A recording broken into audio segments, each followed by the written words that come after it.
Welcome guys, সবাই কেমন আছেন? গিয়েছিলাম বিশাল মার্কেটে, জিনিসপত্রের দাম দেখে মাথায় হাত। দেখুন দেখুন কি করতে হচ্ছে আমাকে। এই যে গেঞ্জিটা আমি হাতে নিলাম, এটার দাম 999 টাকা। মাথায় পুরো হাত, ভেবে পাচ্ছি না কি করব। ওদিক ওদিক শুধু ঘোরাফেরা করছি, দেখুন আপনারা, শুধু ঘোরাফেরাই করছি।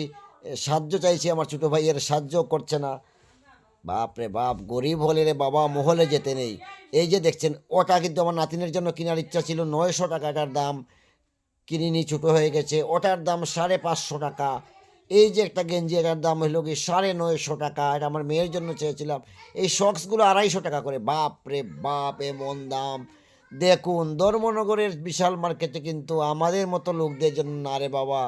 এটার জন্য হচ্ছে, এই যে গেঞ্জিটা হাতে, এটা 500, না এটা 900 টাকা, এটা 900 টাকা। বাপ রে বাপ, এটা গরিবের জন্য নাই, মহলে শুধু বড় লোকরাই যাবে।